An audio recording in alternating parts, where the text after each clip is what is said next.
Enséñame, Señor, tu palabra cada día, hazme entender tus misterios, tu revelación, porque tus mandamientos hoy son el gozo de mi corazón. Dame, Señor, tu palabra cada día, hazme entender tus misterios, tu revelación, porque tus mandamientos hoy son el gozo de mi corazón. Vamos a terminar hoy nuestro estudio del capítulo 5 de Deuteronomio. Y en nuestro programa anterior llegamos hasta el mandamiento en cuanto a la codicia. Y dijimos que ese mandamiento enseña que es pecado simplemente codiciar alguna cosa que no es nuestra. Ahora, los israelitas fueron dispersados porque no guardaron estos mandamientos. Prometieron al Señor que los guardarían, pero es evidente que no les fue posible. Ahora los jefes de las tribus y los ancianos dijeron a Moisés en los versículos 27 al 29 de este capítulo 5 de Deuteronomio: Acércate tú y oye todas las cosas que dijere Jehová nuestro Dios, y tú nos dirás todo lo que Jehová nuestro Dios te dijere, y nosotros oiremos y haremos. Y oyó Jehová la voz de vuestras palabras cuando me hablabais, y me dijo Jehová: He oído la voz de las palabras de este pueblo, que ellos te han hablado, bien está todo lo que han dicho. ¿Quién diera que tuviesen tal corazón, que me temiesen y guardasen todos los días todos mis mandamientos, para que a ellos y a sus hijos les fuese bien para siempre? El problema, amigo oyente, era que la nación fracasó en guardar la ley. Los israelitas estaban bajo condiciones favorables cuando vivían en la tierra prometida. La ley fue dada para aquella tierra tanto como para aquella gente, pero no les fue posible guardar la ley, y eso debe servirnos de lección a nosotros. Así como no les fue posible a ellos guardarlos, tampoco a nosotros nos es posible guardarlos. La ley es un espejo que revela lo que está en el corazón. Debemos mirarnos en él y nos revelará a cada uno de nosotros que somos pecadores. Las manchas se ven. El espejo en el baño revela que la cara está sucia, pero el espejo no va a lavar la cara y va a quitar esas manchas. La ley puede revelarnos el pecado nuestro, pero no puede salvarnos. Necesitamos usar el lavamanos debajo del espejo y lavarnos para quitarnos las manchas sucias. De ninguna manera puede el espejo quitarnos las manchas. Uno tiene que venir al lavamanos y lavarse. La ley es el espejo que le dice que se lave, amigo oyente. Nos dice que vengamos a Cristo. Es la sangre de Cristo, el Hijo de Dios, que nos lavará y que seguirá lavándonos de todo pecado. Hay un himno que dice: hay un precioso manantial de sangre de Manuel, que purifica a cada cual que se sumerge en él. En verdad no es tan importante si usted aprueba los 10 mandamientos o no. Lo importante, amigo oyente, es si los ha guardado. Ahora, si usted es honesto, sabe que no los ha guardado. Y eso significa que necesita de un Salvador. Él puede quitarle todas las manchas sucias. Dice allá en Isaías 1:18, Venid luego, dice Jehová, y estemos a cuenta. Si vuestros pecados fueren como la grana, como la nieve serán emblanquecidos. Si fueren rojos como el carmesí, vendrán a ser como blanca lana. Cuando usted venga a Cristo, amigo oyente, Él le perdonará y le limpiará de toda maldad. Entonces usted quedará sin mancha delante de Él. Y así terminamos nuestro estudio del capítulo 5 de Deuteronomio. Llegamos ahora al capítulo 6. Encontramos en este capítulo las instrucciones relacionadas con la ley.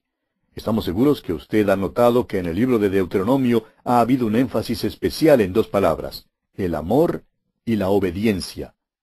Usted y yo expresamos nuestro amor para con Dios mediante nuestra obediencia. El Señor Jesús puso énfasis sobre lo mismo. Dijo allá en el Evangelio según San Juan, capítulo 14, versículo 15, Si me amáis, guardad mis mandamientos. Y esa todavía hoy es la prueba decisiva. Si le amamos, guardaremos sus mandamientos.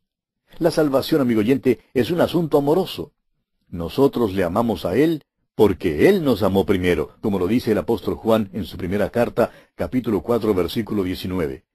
El amor de Dios está expresado en la ley. El gran principio de la ley es el amor. El amor se expresa en obediencia a Dios. Allá en el capítulo 7 de este libro de Deuteronomio, versículo 9 dice, Conoce pues que Jehová tu Dios es Dios, Dios fiel, que guarda el pacto y la misericordia a los que le aman y guardan sus mandamientos hasta 1000 generaciones. Aquí en Deuteronomio se expresa un gran principio, el principio del Evangelio mismo. Dios es el Dios fiel.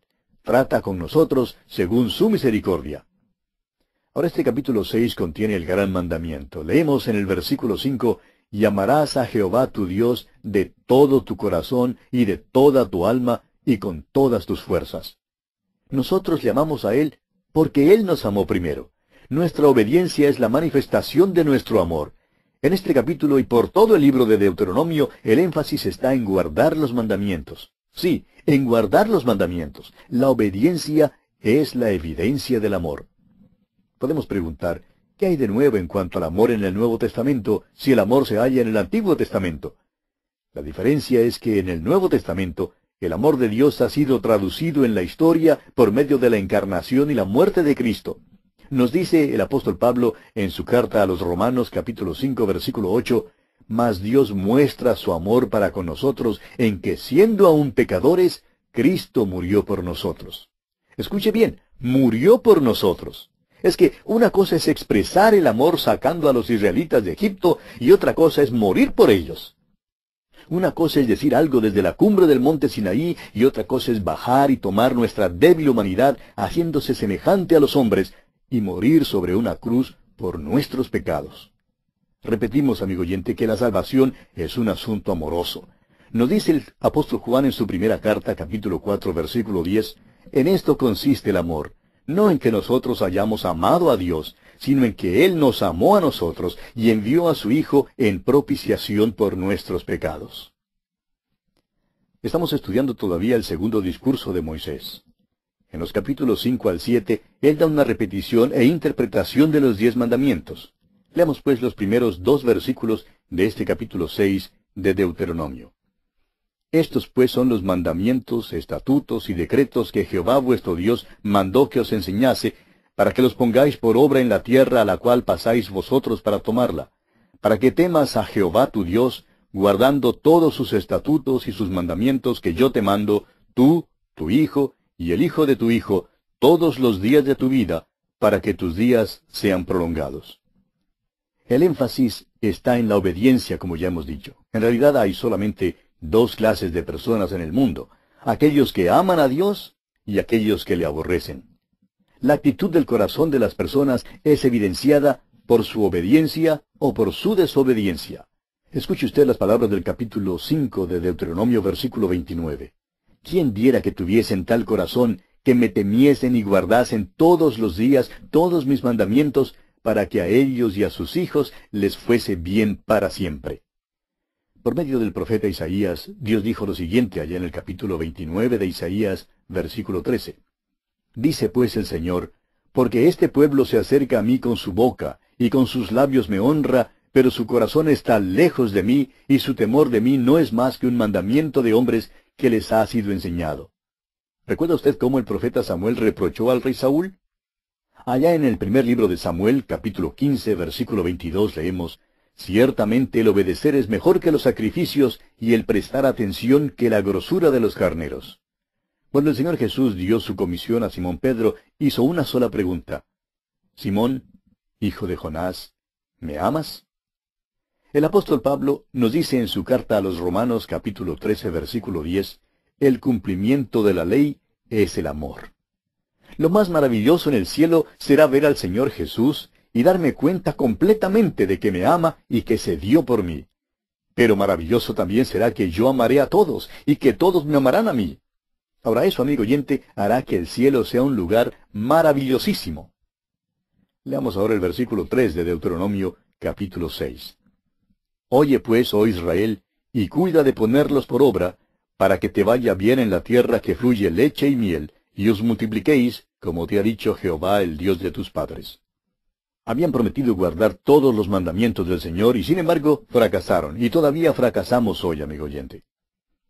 Y llegamos ahora a una declaración considerada por muchos teólogos como la declaración más grande en toda la Escritura. Leamos el versículo 4 de este capítulo 6 de Deuteronomio. «Oye Israel, Jehová nuestro Dios, Jehová uno es». Dios aquí es la traducción para Elohim. Elohim es una palabra en plural. Siendo que no se da un número con ella, uno puede pensar que el número es 3. En hebreo hay una palabra en singular, una palabra dual y una palabra en plural. Cuando es plural, pero no se da número, uno puede pensar que es el número 3. Por eso, esta es una referencia a la Trinidad. Oye Israel, Jehová nuestro Elohim, es decir, la Trinidad, Jehová uno es. Israel vivía en un mundo de idolatría. Las naciones eran politeístas, es decir, adoraban a muchos dioses. El mensaje que la nación debía dar al mundo era el mensaje de la unidad de la deidad. Jehová nuestro Elohim, uno es. Ese es el mensaje para un mundo dado a la idolatría. Hoy en día vivimos en un mundo no tanto de idolatría y politeísmo, sino de ateísmo. En este mundo hoy en día debemos dar el mensaje de la Trinidad. Hay el Padre, el Hijo y el Espíritu Santo. Estamos hablando en cuanto al mismo Jehová. Él es nuestro Elohim, nuestra Trinidad, pero Él es uno. Continuemos ahora leyendo el versículo 5 de este capítulo 6 de Deuteronomio. Y amarás a Jehová tu Dios de todo tu corazón y de toda tu alma y con todas tus fuerzas. Nuestro Señor Jesús cita este como el principal mandamiento de todos. Dice allá en el Evangelio según San Marcos, capítulo 12, versículos 28 al 31, acercándose uno de los escribas, que los había oído disputar, y sabía que les había respondido bien, le preguntó, ¿cuál es el primer mandamiento de todos? Jesús le respondió, el primer mandamiento de todos es, Oye Israel, el Señor nuestro Dios, el Señor uno es. Y amarás al Señor tu Dios con todo tu corazón, y con toda tu alma, y con toda tu mente, y con todas tus fuerzas. Este es el principal mandamiento.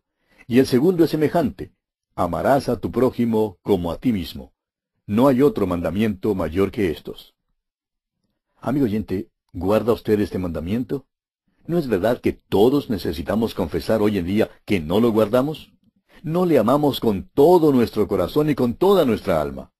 Usted está escuchando a un predicador ahora mismo, y él tiene que confesar que él no lo guarda. Ojalá que lo pudiera guardar. Tengo que decir, como dijo el apóstol Pablo allá en su carta a los Filipenses, capítulo 3, versículos 13 y 14, hermanos, yo mismo no pretendo haberlo ya alcanzado, pero una cosa hago, olvidando ciertamente lo que queda atrás y extendiéndome a lo que está delante, prosigo a la meta, al premio del supremo llamamiento de Dios en Cristo Jesús. Sí, amigo oyente, quiero decir hoy en día que le amo. Ojalá que le amara más. Pero él es hoy el objeto de mi afecto. En verdad puedo decir que le amo. Y esa es la prueba verdadera. Eso es lo que él preguntó a Simón Pedro. ¿Me amas?, le dijo. Y creo que hoy me hace la pregunta a mí también. Y se la hace a usted, amigo oyente. Debemos sentarnos a sus pies y conocerle mejor. Él es señalado entre 10,000 y todo él codiciable. Él es nuestro Salvador, es nuestro Señor, Él es nuestro Dios. Y debemos decir con Pedro, como dijo allá en el capítulo 6 de San Juan, versículos 68 y 69, Señor, ¿a quién iremos? Tú tienes palabras de vida eterna. Y nosotros hemos creído y conocemos que tú eres el Cristo, el Hijo del Dios viviente. Y amarás a Jehová tu Dios de todo tu corazón y de toda tu alma y con todas tus fuerzas, dice aquí. Luego el Señor Jesús citó de Levítico, capítulo 19, versículo 18, donde dice, amarás a tu prójimo como a ti mismo. Y dijo que el segundo es semejante al primero. Amigo oyente, no hay tal cosa como el amor a Dios y el aborrecer a su pueblo. ¿Recuerda usted que Saulo de Tarso estaba persiguiendo a los cristianos? Cuando el Señor Jesús se le apareció y le preguntó, allá en el capítulo 9 de los Hechos de los Apóstoles, versículo 4, Saulo, Saulo, ¿por qué me persigues? Creemos que el Señor diría lo mismo a algunos cristianos hoy en día. Profesan que conocen y aman al Señor, pero el Señor les pregunta, ¿por qué me persigues? Ellos tratarían de contestar que aman al Señor y que no le están persiguiendo, pero el Señor les responderá, entonces, ¿por qué criticas tan cruelmente al hermano fulano de tal? ¿Por qué te opones a aquellos que publican hoy en día la palabra de Dios? ¿Por qué has llegado a ser un estorbo en lugar de ayudar? Permítanos decirle, amigo oyente, que debemos tener mucho cuidado al decir que le amamos cuando estamos mostrando nuestro odio por algunos hermanos. Es imposible hablar acerca del amor para con el Señor mientras uno pasa su tiempo tratando de destruir el ministerio de otro. Eso es simplemente una hipocresía audaz. Volviendo ahora al capítulo 6 de Deuteronomio que estamos estudiando, leamos el versículo 6. Y estas palabras que yo te mando hoy estarán sobre tu corazón. Usted recordará que David dijo allá en el Salmo 119, versículo 11, En mi corazón he guardado tus dichos para no pecar contra ti. Allí es donde usted y yo, amigo oyente, debemos guardar la palabra de Dios. Debe estar en nuestros corazones. Continuemos ahora leyendo los versículos 7 al 9 de este capítulo 6 de Deuteronomio. Y las repetirás a tus hijos, y hablarás de ellas, estando en tu casa, y andando por el camino, y al acostarte, y cuando te levantes. Y las atarás como una señal en tu mano, y estarán como frontales entre tus ojos, y las escribirás en los postes de tu casa y en tus puertas. El apóstol Pablo dice lo mismo en su carta a los Efesios capítulo 6, versículo 4. Y vosotros, padres, no provoquéis a ira a vuestros hijos, sino criadlos en disciplina y amonestación del Señor. Dios ha dado a los padres la responsabilidad de criar a sus hijos en la disciplina y en la instrucción del Señor. A través de todas las Escrituras hay mucho que se dice en cuanto a la responsabilidad de los padres. En Proverbios 22:6 leemos, Instruye al niño en su camino, y aun cuando fuere viejo, no se apartará de él. Ahora, eso no quiere decir instruirlo en el camino que usted quiere que vaya. Quiere decir que Dios tiene un camino que él debe seguir y que usted como padre debe enterarse de cuál es ese camino que Dios tiene para su hijo. Esto quiere decir, padre que nos escucha, que usted debe permanecer cerca de Dios. Estas palabras deben ser guardadas delante de ellos en todo tiempo. Usted sabe que la compañía Coca-Cola tiene propaganda por todas partes. Vemos la propaganda en las vallas anunciadoras y en los letreros de neón y en las lámparas de neón por todas partes. Dios dice que su palabra debe ser escrita en los postes de las casas y en las puertas. Él quiere que la palabra esté constantemente delante de nosotros. No es extraño que los hombres se vuelvan hoy en día al licor, a los cigarrillos y a las drogas. Estas son las cosas que están delante de nuestros ojos. Están en la pantalla de televisión, en el radio y en toda propaganda. Los jóvenes acuden a estas cosas porque con ellas se encuentran en todas partes. Y Dios quiere que su palabra sea enseñada a su pueblo así, de la misma manera. Debe de ser vista en todas partes. ¿Cuán importante es esto, amigo oyente? Luego, Dios amonesta a su pueblo diciéndole que no debe olvidarse de él después de que entre en la tierra prometida y conozca sus bendiciones. Es cosa extraña que cuando los hermanos son bendecidos, están propensos a olvidarse de aquel que les ha bendecido. Pasemos ahora al versículo 13 de este capítulo 6 de Deuteronomio. A Jehová tu Dios temerás, y a él solo servirás, y por su nombre jurarás. Nuestro Señor Jesús se sirvió de este versículo cuando fue tentado por Satanás. Hallamos esta cita allá en Mateo capítulo 4 versículo 10 y también en el Evangelio según San Lucas capítulo 4 versículo 8. Pasemos ahora al versículo 16 de este capítulo 6 de Deuteronomio. No tentaréis a Jehová vuestro Dios como lo tentasteis en Masá. Este es otro versículo que nuestro Señor utilizó cuando resistió la tentación de Satanás. Este versículo se cita en el Evangelio según San Mateo, capítulo 4, versículo 7, y en San Lucas, capítulo 4, versículo 12. No es extraño, pues, que Satanás aborrezca tanto el libro de Deuteronomio y lance sus ataques contra él. Pasemos ahora al versículo 23 y leamos hasta el versículo 25. Y nos sacó de allá para traernos y darnos la tierra que juró a nuestros padres. Y nos mandó Jehová que cumplamos todos estos estatutos y que temamos a Jehová nuestro Dios, para que nos vaya bien todos los días, y para que nos conserve la vida como hasta hoy. Y tendremos justicia cuando cuidemos de poner por obra todos estos mandamientos delante de Jehová nuestro Dios, como Él nos ha mandado. Dios los había sacado de la tierra de Egipto, y su propósito es traerlos a la tierra prometida. Y así es con nuestra salvación. Dios nos ha salvado de la muerte, del pecado y del juicio. Nos trae al cuerpo de Cristo, al lugar de bendición, a la comunión con Él mismo, y por último, al cielo. Nuestra salvación todavía no es completa. El apóstol Pablo, en su carta a los Romanos, capítulo 4, versículo 25, nos dice que fue entregado por nuestras transgresiones y resucitado para nuestra justificación. Fue resucitado para nuestra justificación a fin de que estuviéramos completos delante de Él. Enséñame, Señor, tu palabra cada día, hazme entender tus misterios, tu revelación, porque tus mandamientos hoy son el gozo de mi corazón. Dame, Señor, tu palabra cada día, hazme entender tus misterios, tu revelación, porque tus mandamientos hoy son el gozo de mi corazón.